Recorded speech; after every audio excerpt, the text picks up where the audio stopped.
एक बार वीरभद्र साम्राज्य को शासन कर रहे थे गजपति वर्मा। कई सालों बाद वो दो जुड़वा बच्चों के पिता बने। उनमें से एक का नाम रखा इंदु और दूसरे का बिंदु, और बड़े प्यार से उन्हें पाल पोस के बड़ा कर रहे थे। इंदु और बिंदु देखते ही देखते बड़ी हो गई। राज्य के जो कुलगुरु थे उन्होंने उन दोनों की कुंडली देखकर कहा, आपकी दोनों कन्याओं की विवाह एक ही राजकुमार से होगी। इस बीच उन्हें बहुत परेशानियों का सामना भी करना पड़ेगा जिंदगी में। स्वामी जी, मुझे ऐसा लग रहा है कुछ दुर्घटना होने वाली है। अब क्या करना चाहिए मुझे? ये सुनकर मुनि ऋषि ने कहा, महाशय, आप अपने कुल देवता की आराधना कीजिए, वो आपको कठिनाइयों से सुरक्षा करेंगे। ये कहकर वो ज्योतिष चले गए।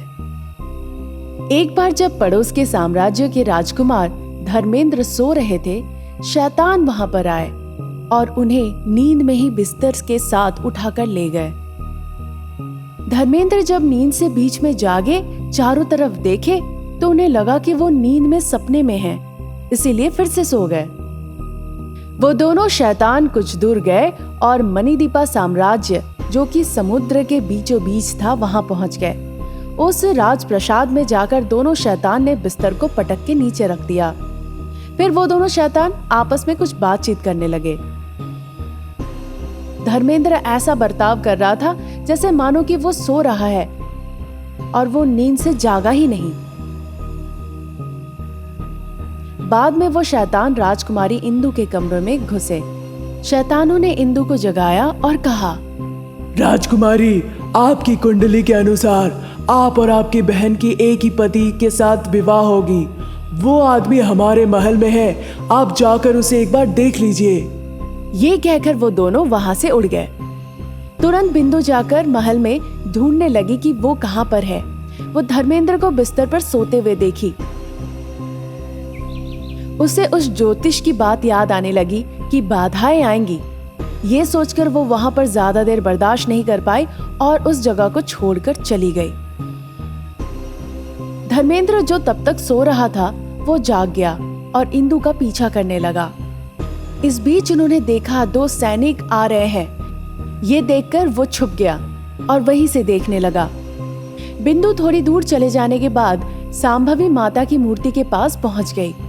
धर्मेंद्र वहां गया और देखा कि वो मृत पड़ी हुई है जमीन पर और खून के छींटे हैं वहां। धर्मेंद्र को लगा कि हो सकता है कि उसने आत्महत्या कर ली। इस बीच उसने देखा एक राजकुमारी वहां पर जिंदा चलकर आ रही थी। ये देखकर वो चौंक गया। वो कोई और नहीं, बिंदु की बहन इंदु थी। क्योंकि वो दोनों जुड़वा बहन थी तो एक जैसे दिखने में थे। धर्मेंद्र एक पेड़ के पीछे जाके छुप गया।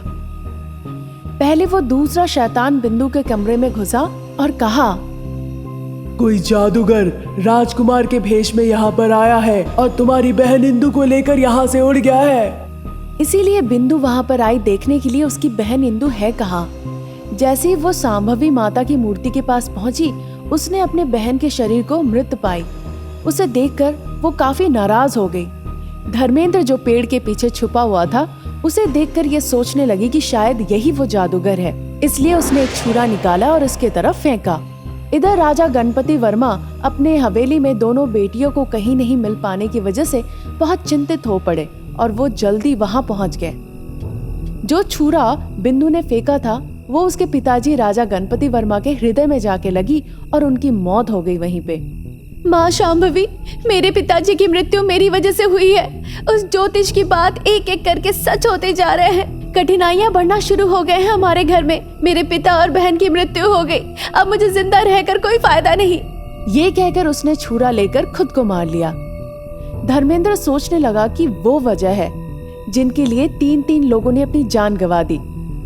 तुरंत वो शांभवी माता के पास गया और उनकी तलवार उसने ले ली। मैं गुनहगार हूँ इन सभी के लिए। ये 3 लोग कौन है मुझे पता नहीं, पर मेरी वजह से ये 3 लोगों ने अपनी जान गंवाई है। मैं खुद को नहीं माफ कर पाऊंगा। ये कहकर उसने शांभवी माता के तलवार से अपने धड़ को अलग कर दिया। ये सारी चीजें वो दो शैतान देख रहे थे। फिर वो मूर्ति के पास गए और देखे 3 शव वहाँ पे पड़े हुए हैं। शांभवी माता जिंदा बाहर आ गई और कहने लगी, दो शैतान बिना कुछ जाने हुए 4 जिंदगी को मुझे समर्पण कर दिया। मैं इस वजह से बहुत खुश हूँ। मैं तुम दोनों को इस शैतान जन्म से मुक्ति दे दूंगी। फिर वो 2 शैतान इंसान में बदल गए। फिर वो दोनों जाके उस देवी माँ की मूर्ति के सामने प्रार्थना करने लगे, क्योंकि उन दोनों के लिए 4 लोगों की जान चली गई। हमें माफ कर दीजिए, इन 4 लोगों की जान हमारी वजह से गई है। ये हमारे लिए पाप होगा। इन 4 लोगों को फिर से जिंदगी वापस कर दीजिए माता, और फिर से हमें शैतान बना दीजिए। हम उसी में खुश हैं। शांभवी माता भी प्रसन्न हुई उन दोनों शैतानों के निस्वार्थ स्वभाव से और चारों को फिर से जिंदा कर दी। बाद में राजकुमार धर्मेंद्र दोनों बहन इंदु और बिंदु से विवाह किया और खुशी खुशी जिंदगी बिताने लगे। अमरावती देश गजपति वर्मा नामक एक राजा द्वारा शासित हो रहा था। राजा को अपनी तारीफ सुनना बहुत पसंद था, इसीलिए जो भी राजा से मिलता कहता, आप तो इंद्र से भी बढ़कर है महाराज, दिमाग में बुध और यश में सूरज हैं।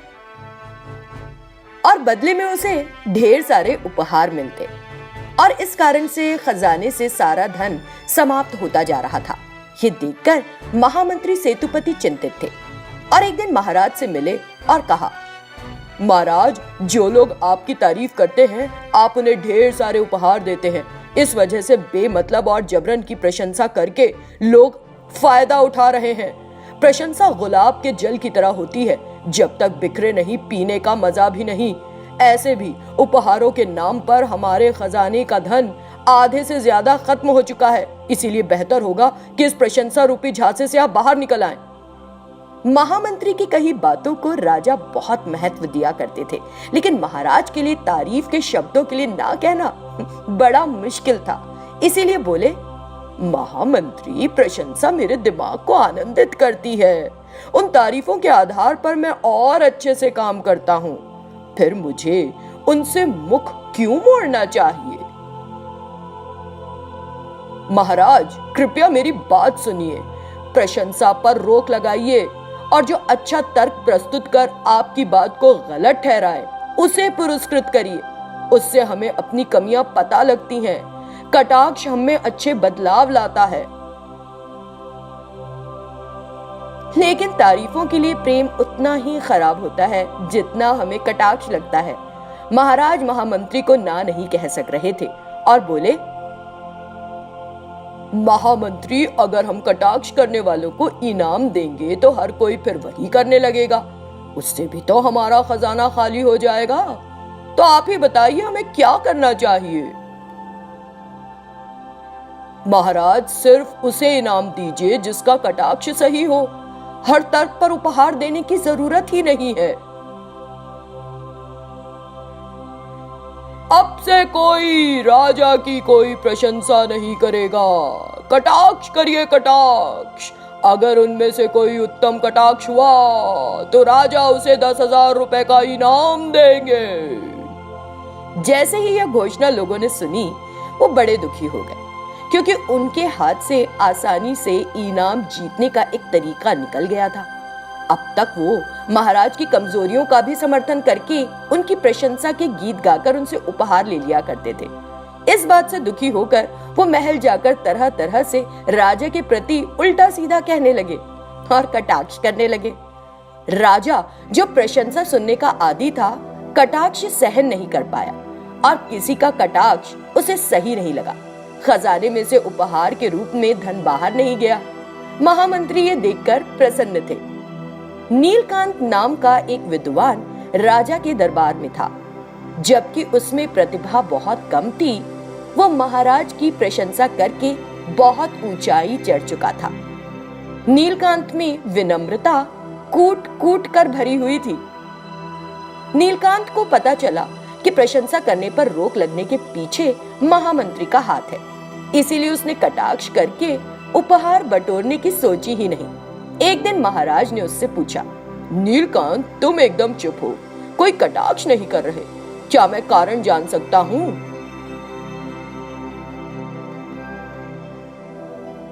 कटाक्ष करने के लिए क्या है महाराज? मैं इस दुख के साथ चुप हूँ कि देवी सरस्वती आपके कारण आंसू बहा रही होंगी, और कुछ नहीं।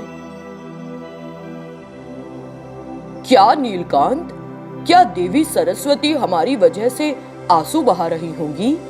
क्या कटाक्ष बेमतलब है? राजा ने सहानुभूति जताते हुए कहा। हाँ महाराज, आपका तो सोने का दिल है, आप कर्ण की तरह दान करते हैं। सारे विद्वान आपकी उसी तरह प्रशंसा करना चाहते हैं। ईश्वर प्रशंसा से भावुक हो प्रसन्न होते हैं, इसीलिए तो हम प्रार्थनाओं के माध्यम से उनकी वंदना करते हैं। लेकिन आप जो ईश्वर से भी ज्यादा उदार हैं, आपने अपनी प्रशंसा पर रोक लगा दी है, इसीलिए विद्वानों की भाषा मूक होकर रह गई है महाराज।